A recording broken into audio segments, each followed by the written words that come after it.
Foi escolhido pela equipe da Editora Fórum que nós estabelecêssemos uma relação entre habilitação, ética e compliance.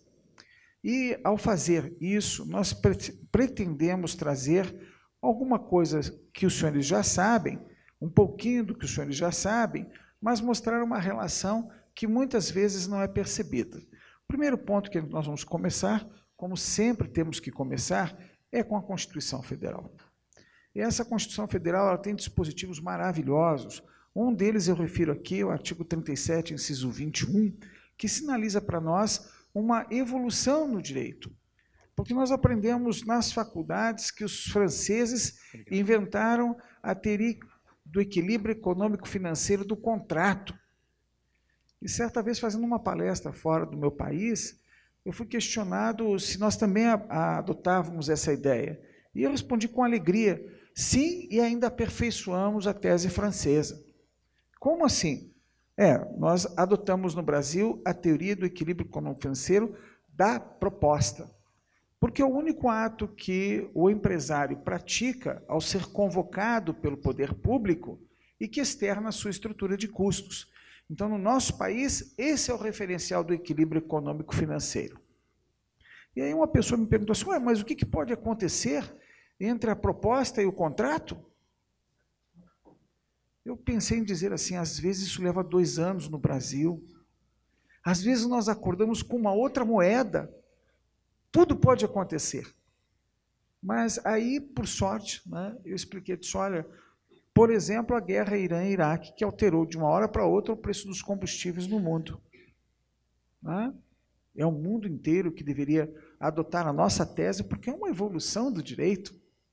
Mas repare que, embora a gente tenha a alegria de dizer que a nossa Constituição promoveu grandes avanços, infelizmente, na prática, nós ainda estamos distantes disso. E existe uma preocupação da minha parte, não porque seja um ato isolado, mas que muitas vezes o direito não está sendo feito por operadores do direito. Nós aprendemos na faculdade uma série de ferramentas para utilizar e operar essa ciência. Mas muitas vezes a jurisprudência está nascendo, jurisprudência, que agora o Dr. Victor Amorim veio questionar esse termo de novo, nascendo em órgãos que não têm tradição da formação jurídica. Às vezes um engenheiro, um auditor, às vezes é um contador, às vezes é um músico que ajuda a lavrar um acórdão e fica um pouco distante dos pilares da nossa ciência. Isso nos preocupa, porque essa jurisprudência acaba querendo assumir força de vinculante. E nós estamos assistindo hoje, por exemplo, alguns tribunais de contas punindo quem viola a jurisprudência.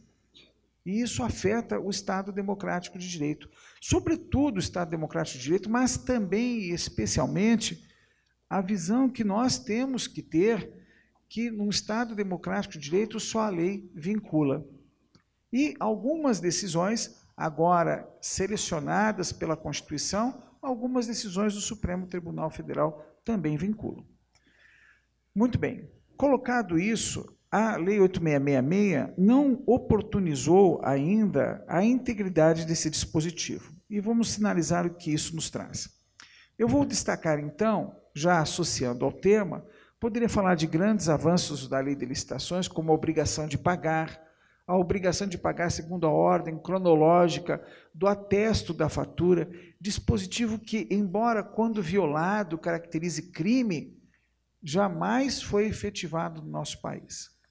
Mas eu e Luiz Cláudio, por exemplo, comentamos certa vez que um ministério aqui em Brasília inovou, você se lembra? Colocou um carimbo atrás da fatura, dizendo, esta fatura será paga de acordo com a ordem cronológica do atesto, mais ou menos isso, E até o dia tal. Olha, o ordenador de despesas criou um mecanismo para externar ao fornecedor a credibilidade que ele queria ter e mais, de demonstrar que não precisava ter corrupção na tesouraria. Desculpa, a tesouraria... Um telefone para ligar. E o Luiz Cláudio me lembra muito bem, eu esqueci. Ouvidoria. E tinha um telefone de ouvidoria para ligar se aquele carimbo não se tornasse verdade. Por que bons exemplos desse porte não foram expandidos? Porque está na Constituição garantia de obrigações de pagamento. Está lá, né? Que estabeleçam obrigações de pagamento. E a obrigação de pagamento há de ser um ato concreto. Por exemplo, os senhores sabem, e eu repeti isso no diálogo público que teve terça-feira no Tribunal de Contas da União. Foi terça, né? Não, foi segunda. Foi segunda. No diálogo público, eu comecei a minha palestra dizendo que não esperem que eu vá dirigir qualquer crítica destrutiva aos tribunais de contas. Afinal, eu devotei quase 20 anos da minha vida a essa instituição. Mas essa aqui foi uma jurisprudência que demorou. Alguns estados do Brasil, inclusive o estado de Carlos Alberto, aqui no Tribunal de Contas dele, sinaliza a ideia, a preocupação de se seguir a ordem cronológica da exigibilidade das faturas, né? Bom, muito bem. Vamos a alguns artigos que têm associação com o nosso tema. O artigo 27 é um artigo que estabelece que, para habilitação nas licitações, exigir-se-á dos interessados exclusivamente a documentação relativa a... Então, olha só, quando coloca-se a expressão jurídica, exclusivamente, estou afastando os outros pontos das exigências, né? E aí eu coloco e destaco o que o legislador sinaliza, a habilitação feita em 4 dispositivos. A habilitação jurídica, qualificação técnica, qualificação econômico-financeira e regularidade fiscal e trabalhista. Cumprimento do disposto no inciso 33 do artigo 7º da Constituição Federal. Veja como esse dispositivo já está em defasagem com o modelo constitucional. Por que está em defasagem? Porque a Constituição define lá a limitada permitirá apenas as exigências de qualificação técnica e econômica indispensáveis à garantia do cumprimento das obrigações. Qual era a ideia quando veio a Constituição de 88 e quando veio a Lei de 93? Licitação, isonomia, proposta mais vantajosa é apenas isso. Mas depois foi definido que a licitação era um meio de execução de políticas públicas. E aí colocou-se uma burocracia extrema em cima disso. Essa burocracia faz com que o servidor acabe tendo que fazer verificações que não lhes competem, inclusive verificações que não têm amparo legal. Uma delas é a relacionada, na execução do contrato, a ter que verificar carteira de trabalho, verificar se foram anotadas as férias. E isso, por lei, é privativo de 2 carreiras, auditor fiscal e auditor fiscal do trabalho. E a lei estabelece que são atribuições privativas dessas 2 carreiras de Estado. Mas por norma infralegal, e porque a jurisprudência nasceu não na mão de operadores do direito, em nome de uma moralidade, passou-se a exigir que aquele que é contratado com a administração pública cumpra essas obrigações. Até aí, perfeito. Mas que o servidor tem que fazer a verificação. E o servidor não é carreira de Estado, não ganha o mesmo que ganha corretamente as carreiras de Estado, não tem as prerrogativas de estabilidade que tem essas 2 carreiras, e a norma infralegal deslocou para a mão de um servidor, que eu, inclusive, uma vez presenciei numa autarquia. O presidente de uma autarquia quase foi agredido por um parlamentar na minha frente, porque ele estava exigindo a demissão da fiscal do contrato, que estava exigindo o cumprimento dessas obrigações. Então, criou-se uma deformação do sistema, a norma infralegal contrariando expressamente a lei, que diz que essa verificação se faz por carreiras de Estado, acabou fazendo o quê? Transferindo competências, o que não pode ser feito. Caio Tácito nos ensina, né? Eu sei que ele já é saudosa de memória, né? Mas nos ensina que não é competente quem quer, mas quem pode nos termos da lei. Então, veja, essa transferência não poderia ter sido feita. Ainda que a jurisprudência se enclasse nesse sentido, não poderia ter sido feita. Então, nós colocamos o seguinte, essa transferência não poderia ser feita por norma infralegal. Mesmo assim, a norma é boa, mesmo assim, vale a pena a gente continuar trabalhando pelo aperfeiçoamento dela. Mas voltemos ao artigo 27. Então, o artigo 27, ele coloca que exclusivamente não se pode exigir nada além disso. Nós temos o artigo 28, que trabalha para nós a documentação relativa à habilitação jurídica, conforme o caso consiste, é definitivo, é um rol específico. Vem o artigo 29, que fala regularidade fiscal e trabalhista, que foi interpretado erradamente desde o começo, porque a regularidade fiscal e trabalhista só podia ser pertinente à atividade contratada. E, no entanto, se o sujeito deve imposto de importação, não pode participar de um contrato de conservação e limpeza. Temos o artigo 30, a documentação relativa à qualificação técnica limitar-se-á. E a mesma frase vem na qualificação econômico-financeira no artigo 31. Então, veja que o legislador, além de colocar exclusivamente no artigo 28, no artigo 30 e 31, ainda foi muito mais rigoroso. Olha, limita-se a isso. Porque esse é o comando da Constituição. E o comando da Constituição há de ser observado por todos nós.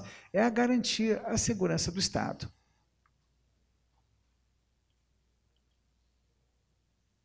Aí nós vamos dar uma paradinha e falar um pouquinho da Lei 8429. A Lei de Improbidade Administrativa. E eu destaquei um artigo que eu sei que os senhores já conhecem, já ouviram falar, e a Lei Anticorrupção sinalizou a necessidade de integração das informações, inclusive as que foram originadas da aplicação da Lei de Improbidade. A Lei de Improbidade estabelece que não pode contratar com o poder público, é uma das penalidades que existem. E ela gradua. Por quê? Porque, veja só, não há pena perpétua no Brasil, é uma regra da Constituição Federal. Mais do que isso, a lei de improbidade, feita por grandes juristas, ela diz, olha, pode até o empresário cometer uma irregularidade. Essa irregularidade pode até permitir ao juiz que afaste a empresa durante alguns anos de contratações públicas. Que afaste a empresa durante alguns anos. Veja, sinalize, perceba a inteligência do dispositivo. Aí está colocado o seguinte, lá, artigo 12. Independentemente das sanções penais, civis e administrativas previstas na legislação específica, está o responsável pelo ato de improbidade, sujeito às seguintes cominações que podem ser aplicadas isoladas ou cumulativamente de acordo com a gravidade dos fatos. Na hipótese do artigo 9º, perda de bens, ressarcimento integral, suspensão de direitos políticos, pagamento de multa e proibição de contratar com o poder público ou receber benefícios, incentivos fiscais ou creditícios, direto ou indiretamente, ainda que por intermédio de pessoa jurídica, da qual seja pelo prazo de 10 anos. Entendido? Olha só, o impedimento de contratar é por 10 anos. A penalidade máxima da lei de licitações, 2 anos. Ou até que a pessoa cumpra as condições de reabilitação. O artigo 12, obrigado, meu caro amigo. Olha só, obrigado, senhora. Artigo 12, inciso 2. O mesmo conjunto de penalidades, mas aqui definido por prazo de 5 anos. O artigo 12, inciso 3. O mesmo conjunto de penalidades, penalidade por 3 anos. Veja que juristas que escreveram essa norma tiveram essa sensibilidade. A sensibilidade do quê? De limitar a penalidade no tempo.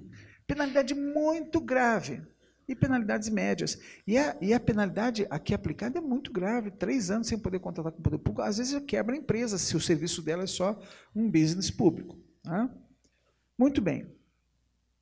E aqui mais um dispositivo, que é o 12, inciso 4, e na hipótese previsto no artigo 10A, foi colocada a perda da função e já não se define aqui a mesma penalidade. Né? Então, nós temos o aperfeiçoamento da legislação. Eu costumo aproveitar a oportunidade, quando falo da lei da improbidade, para referir aos senhores o artigo 19, que anda sempre esquecido. E ele coloca assim: constitui crime a representação por ato de improbidade contra agente público ou terceiro beneficiário, quando o autor da denúncia o sabe inocente. Além da sanção penal, o denunciante está sujeito a indenizar o denunciado pelos danos materiais, morais ou a imagem que houver provocado. Eu queria aqui fazer 2 parênteses, né? O primeiro é sinalizar o seguinte: nós estamos tendo, nós que pensamos um pouquinho mais o destino do nosso país, estamos com os ombros um pouquinho mais pesados, que é conter uma histeria coletiva. E essa histeria coletiva é absolutamente irresponsável. E eu mostro, num exemplo que dou em sala de aula, como essa histeria coletiva está nos contaminando. Veja, no Estado democrático de direito, eu posso falar mal do presidente da República? É claro, é livre a opinião, a expressão do pensamento. Posso falar qualquer dos atributos dele, associado ou não associado, qualquer crítica associada à idoneidade. E ninguém aqui vai se mexer na cadeira. Está tudo bem.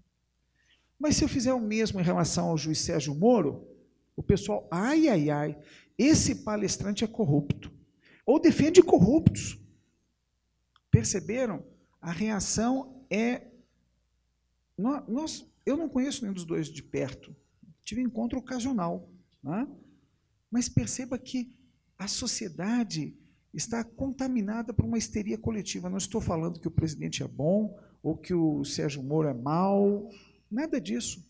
Eu só estou colocando que a nossa capacidade de julgamento ela não pode mais ser tão debatida em determinados ambientes, porque a histeria coletiva tomou conta. Do mesmo modo, quando a gente fala que tem que apurar a responsabilidade do denunciante, a gente diz, estão querendo acabar com a corrupção. Eu participei desse debate da lei que nasceu hoje no Diário Oficial, a publicação, e me surpreendi, está num vídeo que está no Facebook, né? Eu me surpreendi com a declaração de 2 pessoas iguais a nós, que por acaso, neste momento, estão ocupando cargos importantes. Ele, naturalmente, talvez elas tenham esquecido que não são o cargo. Não é? O cargo passa. E os amigos do cargo vão embora. Pois muito bem, essas 2 pessoas disseram, eu até coloco, vamos aceitar que seja um erro de linguagem. Como eu não fui ouvido na tramitação dessa lei, essa lei não tem representatividade, não tem legitimidade e eu quero o veto. A lei teve audiência pública no Senado, teve 5.000 exemplares distribuídos. O Conselho Nacional do Ministério Público, ao contrário do Ministério Público Federal, durante 3 anos acompanhou e se manifestou favoravelmente. Então, foi uma lei que foi debatida. Eu estou colocando o exemplo, não porque tem apego a essa lei, os vetos não vão prejudicar ainda a mensagem que a gente quis passar, mas a importância, por exemplo, de se definir a responsabilidade do servidor quando decide amparado em parecer jurídico. Se ele ouviu o jurídico, por que ele pode ser responsabilizado sozinho? Não pode. Por que o Estado não pode pagar a defesa dele, se ele ouviu o jurídico e o técnico e tomou uma decisão? Não pode. E foi considerado nos dispositivos uma das maiores excrescências jurídicas.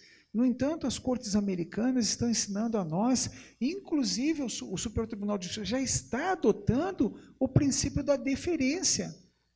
Eu tenho um livro, esse que foi editado em 2001, em Portugal, em que a gente fala do princípio da aderência a diretrizes e normas. Ou seja, eu não posso punir o gestor se no momento da decisão ele tem 4, 5 alternativas jurídicas, tem uma jurisprudência que não se entende, tem uma legislação que permite várias interpretações, eu não posso punir. Agora, é claro que se o dinheiro público for parar na conta dele, ele tem que ser execrado mesmo, depois do devido processo legal. Então, o que ocorreu, o que está ocorrendo hoje, nos preocupa muito, e o ministro Bruno Dantas, do TCU, fala no processo de infantilização, no artigo publicado do Globo, né? Coloca lá, infantilização, né? E Bruno Dantas, e você vai encontrar rapidamente esse artigo, o gestor com medo de gerir. E a gente precisa de gestores corajosos, né? E que, inclusive, tenham A paixão pelo serviço público, eu vou aqui me referir novamente a Paulo Sérgio, que de vez em quando me manda lá mensagem, olha o que eu estou fazendo aqui. Né? A ideia da realização. Né? Esse compromisso não pode ser perdido. E essas duas vezes, por erro de linguagem, provavelmente, essas pessoas esqueceram que não são eles que fazem leis, o povo, pelos seus legítimos representantes que estão no Congresso Nacional, todos os dias esculhambados por todos os veículos de comunicação. Ok? Talvez se administrassem verbas publicitárias não fossem tanto desmoralizados. Né? Então, veja, nós temos que reposicionar a questão e a responsabilidade que temos agora diante de uma histeria coletiva. E nós temos que ter essa responsabilidade em todos os nossos atos. Eu tive um problema de visão quando cheguei aqui, né? Porque a luz está bem em cima e eu não pude reconhecer a presença da doutora Patrícia de Carvalho, né, que está aqui, que é autora da Editora Fórum, nossa colega de edição, que tem produzido trabalhos maravilhosos, inclusive para o aperfeiçoamento da gestão pública. Né? É como nós todos uma idealista, né, de que as coisas podem mudar pela palavra certa, levada às pessoas certas, e escrita de uma forma assim, eu admiro muito a redação que ela aplica nos seus livros, né? E exatamente pelo problema da luz, né? Eu acabei não reconhecendo a presença da doutora Patrícia, que já peço desculpa, né? Isso. Muito bem. O doutor Carlos Alberto, eu fiz a minha saudação inicial porque eu ouvi chegando antes. Muito bem. Então, nós fizemos aqui uma observação em relação a esse artigo, e o artigo 19 da Lei de Improbidade. Essas ideias que eu vou apropriar agora são ideias do grupo de compliance do escritório. É muito bom quando as empresas vão crescendo, o escritório de advocacia vai crescendo, porque os profissionais que trabalham com a gente vão assumindo corpo próprio. Né? E eu tenho o privilégio de dirigir uma constelação de juristas, né? Verdadeiras estrelas. Né? E dois estão aqui hoje presentes, né? O doutor Álvaro, né? A doutora Ana Carolina, que são lá do escritório, e eles ficaram muito preocupados com o tema compliance, que nós preferimos adotar a linguagem que entendemos mais correta, que é integridade, né? Com as regras de integridade. Professor, olha, a gente pode ajudar as empresas, e eu disse, puxa, um negócio interessante, né? Até pode gerar bons contratos, mas a preocupação com o preço justo e em criar um diferencial, que eu vou mostrar para os senhores como é que o nosso escritório hoje está trabalhando com o compliance. E por que isso é realmente um nicho de mercado que pode ser, inclusive, mal explorado ou explorado sem um foco determinado, que é essa preocupação. E aí o doutor Álvaro, que dirige a equipe, eu vou pedir que vocês se apresentem, né, doutor Álvaro, doutora Carolina. Isso, estão aqui na frente. A ideia que façam um diferencial. E eu queria que os senhores compreendessem agora como é que isso vai passar do tema habilitação para o tema integridade. Então, eu me servi desses slides que estão aqui, colocando o seguinte, a lei anticorrupção, particularmente uma lei que merece reservas, que tem que ser interpretada com muito cuidado, ela trabalha com a responsabilidade objetiva da pessoa jurídica. E isso foi uma inovação infraconstitucional, abaixo da Constituição. Se uma empresa pratica um ato de corrupção por qualquer de suas pessoas, ela pode ser responsabilizada. A administração pública abrange a administração pública nacional e estrangeira. As esferas civil e administrativa. Ela tem abrangência nacional e definiu a prescrição quinquenal. Antes da lei, uma lacuna legislativa contra a pessoa jurídica, um foco na responsabilização das pessoas físicas, responsabilidade só subjetiva, aquele que acusa tem que provar dolo ou culpa, e as nossas leis restritas a questões de territorialidade. Depois da Lei 12846, o que mudou? A integração do sistema de responsabilidade, o que foi uma inovação. O cadastro das pessoas punidas abrange, por exemplo, a lei de improbidade, que o servidor não tinha acesso, porque o juiz condenava, mandava publicar no Diário Oficial, mas não ficava em cadastro nenhum. E ainda com o requinte de se considerar crime contratar a empresa punida. Claro que é verdade, se a empresa está punida, por que você contratou? Mas será que a informação da punição estava disponível para você? Depois da lei anticorrupção, sim, ela passou a estar disponível no Cadastro Nacional.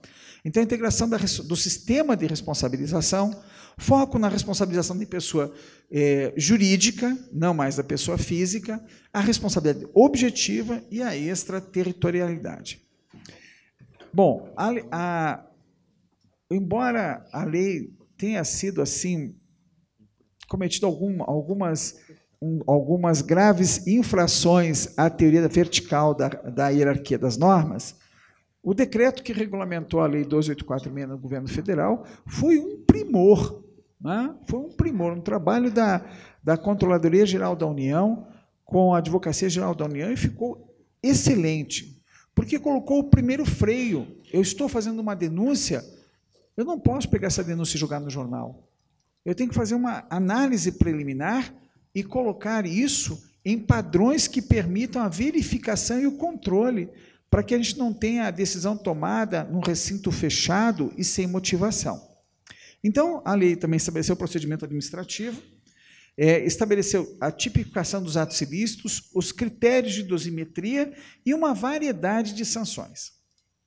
Bom, o que temos de novo? O que associa a habilitação à integridade, à compliance? Nós vimos que nós já expandimos muito na lei de licitações os critérios de habilitação. Pois, muito bem. Então, essa lei do Rio de Janeiro veio dispor sobre a obrigatoriedade da implantação de programas de integridade nas empresas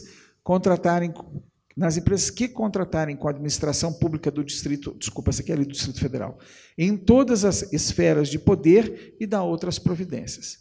Então, veja, está surgindo em 2 unidades federadas já uma lei que passou a colocar como condição para a contratação que a empresa tenha um programa de integridade.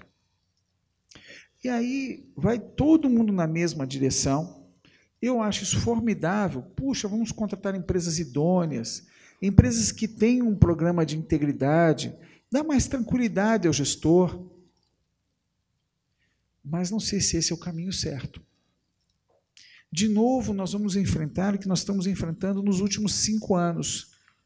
Será que os fins justificam os meios? Será que a nossa grande intenção de zelar pela improbidade, e o ministro Barroso repetiu aqui hoje uma frase de um outro grande jurista brasileiro, que o Brasil não pode ter uma meta única, combate à corrupção, não pode ser meta única. Veja, nós temos uma lei local do Distrito Federal, uma lei, portanto, da unidade federada, que colocou essa regra.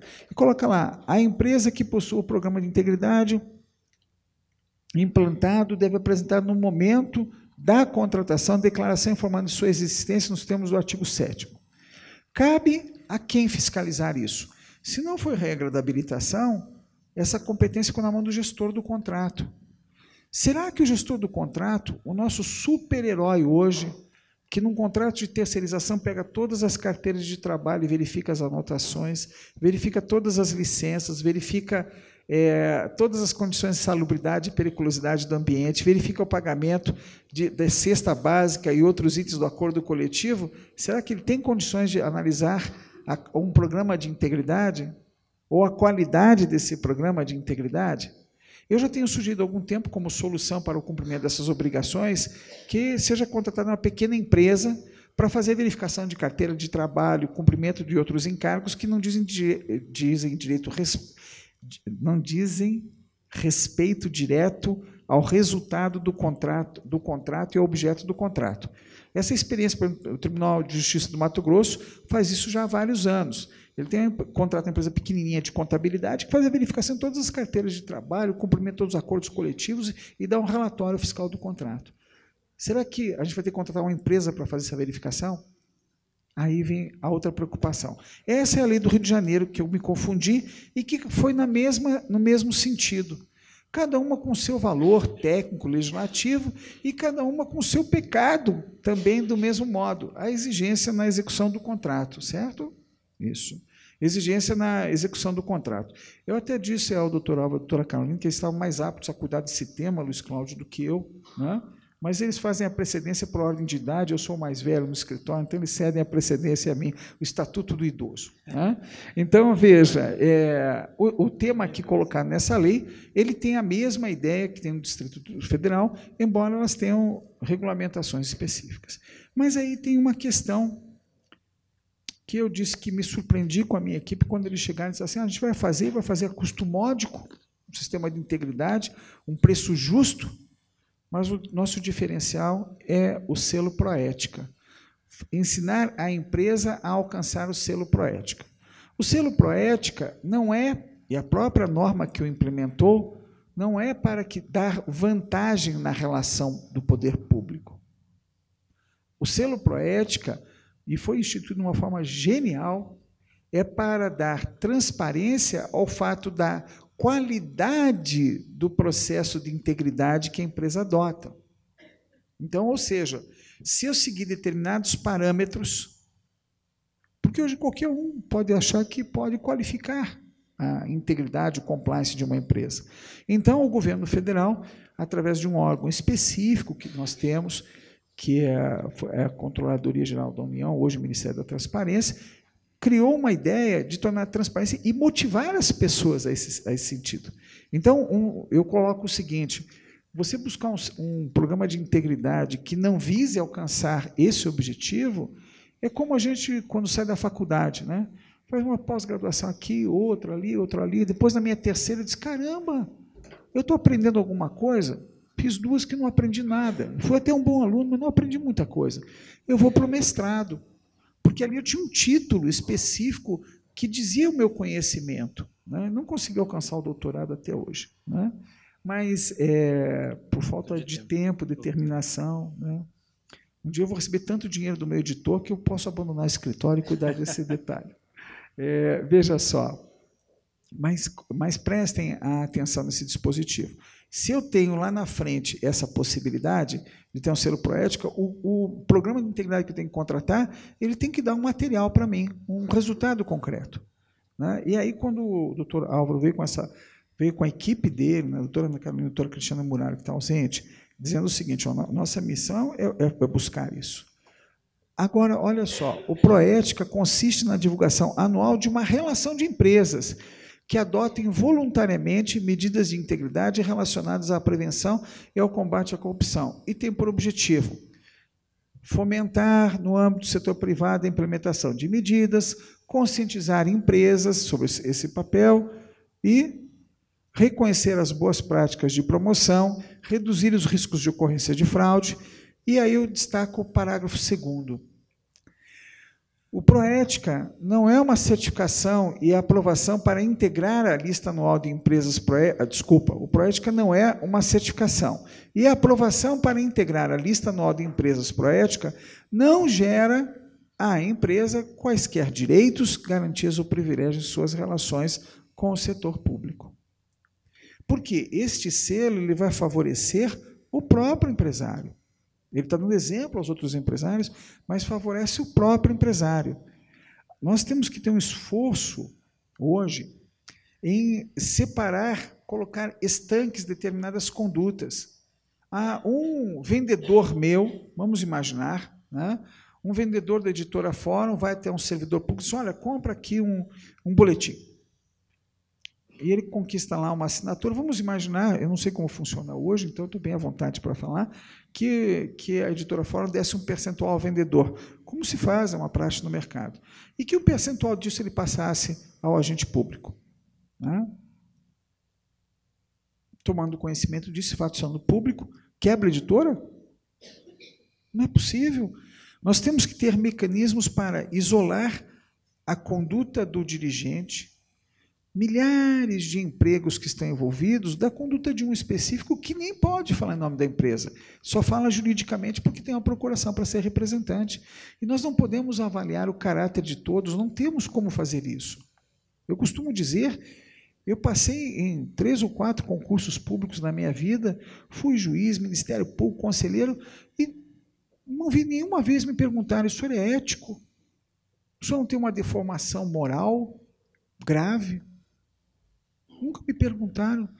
E se eu tivesse, eu comento aqui até que Uma amiga minha, ao deixar o CNJ, ela falou que a maior tristeza dela era não ter conseguido afastar das funções 2 juízes da vara de menores, execuções, criança, adolescente, pedófilos.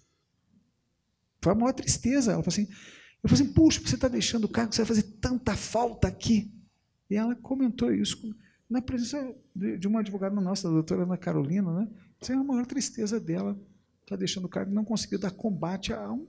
Nós estamos nem falando de corrupção financeira, estamos falando de corrupção moral, né? Violência física. Né?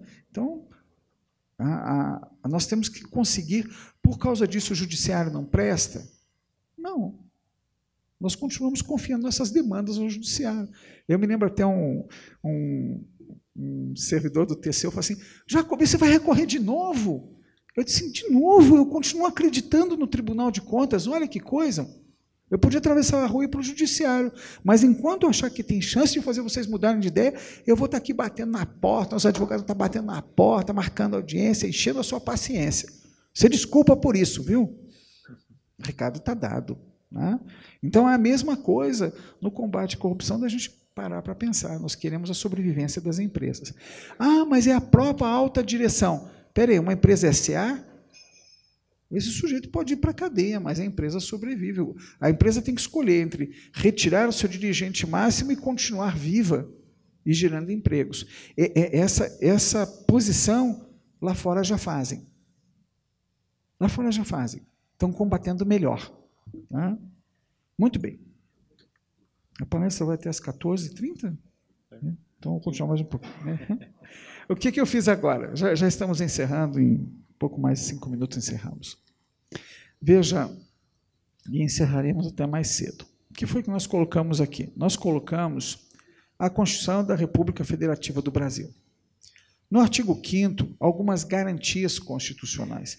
E quando nós trabalhamos em garantias constitucionais, nós trabalhamos com uma ideia da preservação de um núcleo que foi assegurado como direitos fundamentais.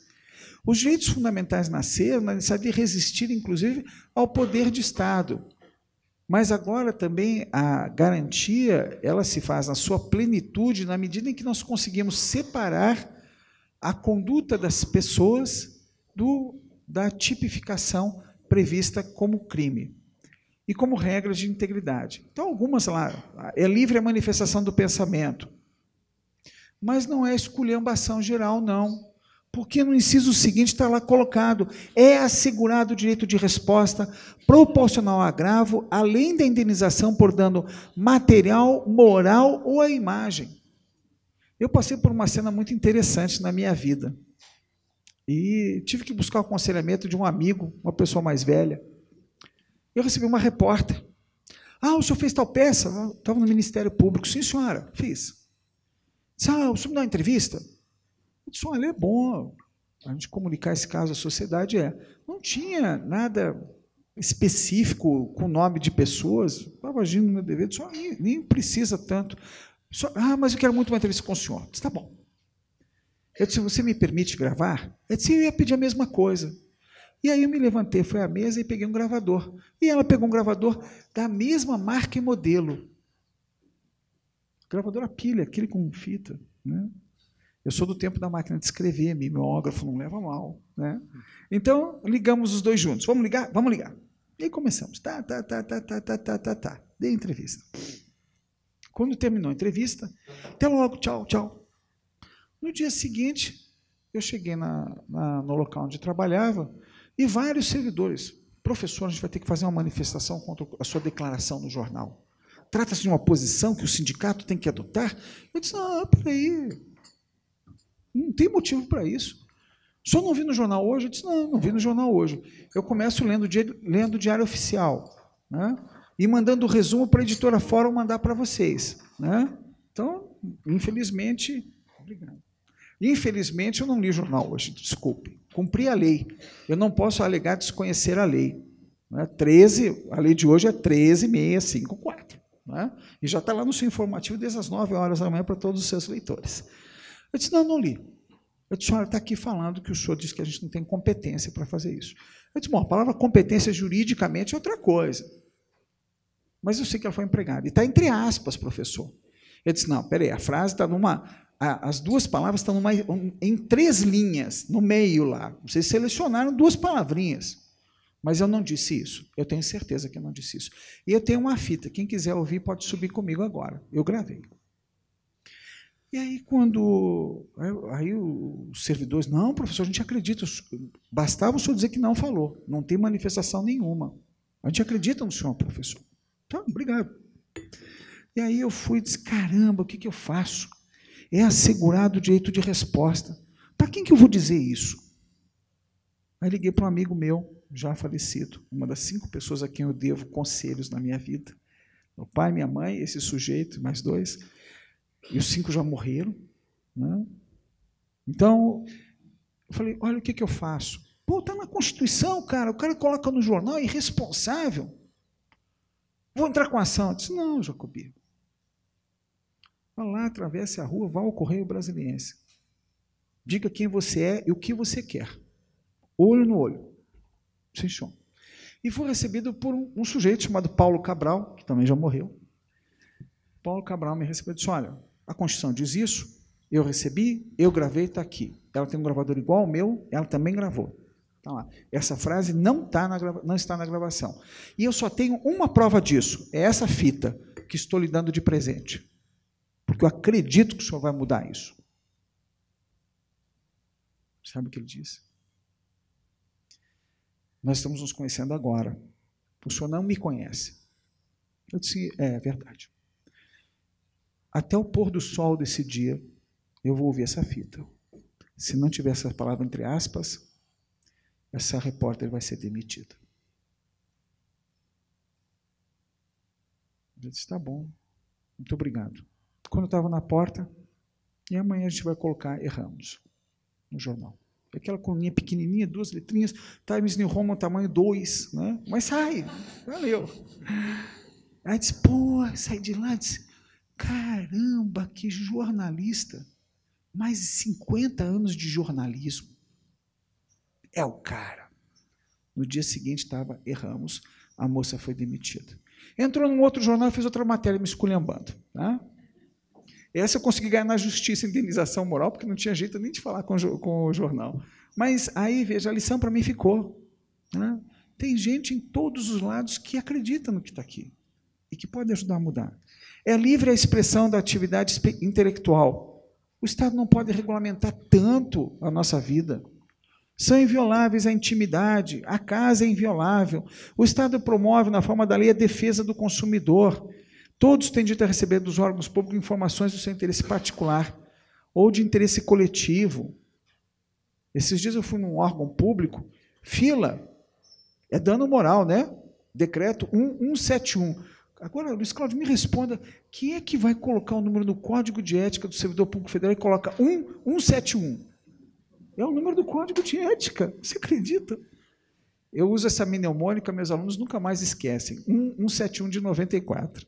Mas veja só, eu estava lá na fila, 4º lugar na fila, olhei lá meu tempo, 15 minutos fui atendido, cheguei ao balcão, a pessoa me atendeu na hora, me deu tudo o que eu queria. Eu disse, caramba, isso é serviço público? Você é servidor público? Ou é terceiro? Não, eu sou servidor mesmo. Eu disse, poxa, muito obrigado por você me atendendo. Desse jeito, estou até impressionado. Só cumprindo o meu dever, doutor. Muito obrigado. O próximo. Caramba, que profissionalismo, né?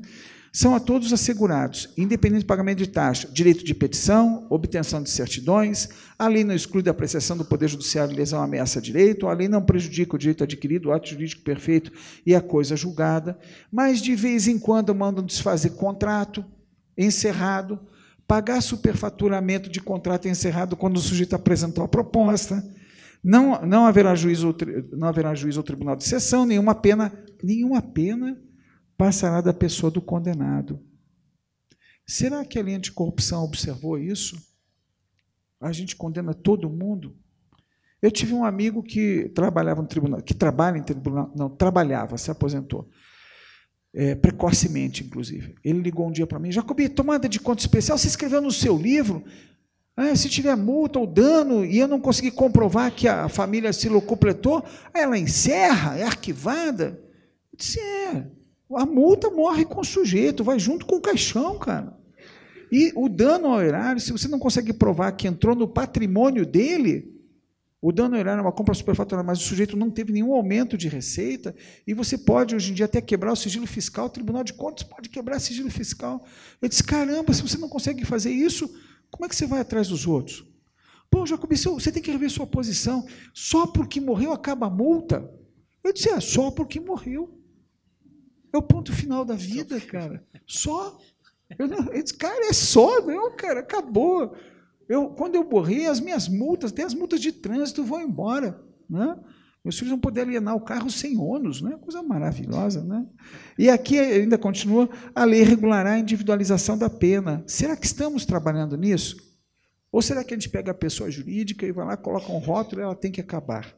E a gente não pensa. Então, é o que está na Constituição, a Constituição do meu país. E aos litigantes em processo judicial administrativo e aos acusados em geral são assegurados o contraditório e a ampla defesa com os meios e recursos a ele inerentes. O dispositivo vetado por força de algumas instituições assegurava o direito de defesa, que não tem nada de extraordinário, está na Constituição. O Superior Tribunal de Justiça, até em processo administrativo disciplinar, diz: o servidor tem direito a ter um advogado para defendê-lo. Mas tem juspostulande, então eu vou desafiar o juspostulande e vou perguntar se cabe embargos de declaração em pedido de reexame, ou o que significa efeito suspensivo no Tribunal de Contas. São questões muito técnicas. O STJ sumulou empade, tem que ter advogado. O Supremo, poucos dias depois, cassou a súmula. Não precisa ter. Porque isso vai ensejar a nulidade de muitos processos. Podia ter modulado os efeitos. Isso não é argumento jurídico. Não é argumento jurídico. O servidor que está trabalhando tem direito à defesa. Paga pelo erário. A lei das estatais já prevê isso. A Lei 13.303. No escritório, quando vai servidor público federal nos contratar, nós lembramos que ele tem direito à defesa pela AGU, gratuita e sem ônus, sem ônus. Ele tem direito de buscar sua defesa lá. Nem todos os órgãos têm. Mas olha que interessante, o STJ tem uma jurisprudência torrencial dizendo que comete improbidade o prefeito que contrata à custa do erário um advogado para defendê-lo. Essa lei ela iria colocar uma uniformidade para ricos e pobres. Porque quando o Ministério Público Federal, segundo acórdão do TCU respondendo consulta, é processado por abuso de autoridade ou qualquer outra infâmia na acusação, ele tem direito a contratar um advogado. Então o jogo fica desequilibrado. O acusador forte, se ele comete exageros, ele tem direito à defesa por um advogado que ele indica. Se é um servidor, não tem. Se é um servidor municipal, não tem, e acarreta improbidade gastar dinheiro nesse sentido. Então, isso nós temos que caminhar a passos largos para nós estabelecermos de uma forma melhor o ordenamento jurídico, para o servidor honesto, é regra ou exceção o servidor honesto? É regra? Eu acho que não é mais. Eu acho que não é mais. Todo dia eu vejo uma notícia no jornal. Veja só, eu vou colocar aqui uma informação que vocês não têm. Na esfera federal, no sistema, estão registrados mais de 200 mil processos. O Wesley, que está aqui presente, pode até me corrigir, 200 mil processos no governo federal de licitação. Se eu tiver um escândalo por dia, 365 dias por ano, ainda é exceção servidor desonesto. Mas saia na rua. Assim como estão batendo em ministro do Supremo, tentando agredi-los fisicamente, por terem direito a expressar a opinião deles e julgarem de acordo com a consciência deles, parlamentares estão tirando broche antes de entrar no avião, já tem gente virando o rosto quando fala que é servidor público. Depende do órgão onde você trabalha. Ixi, saiu escândalo ontem. Sim, pode ter saído escândalo ontem. É uma exceção. E a gente tem que lembrar sempre disso. Né? Isso são exceções. E aos litigantes, eles têm direito à defesa, à ampla defesa, com os meios e recursos a ela inerentes. Entendo, e aí, com todo o respeito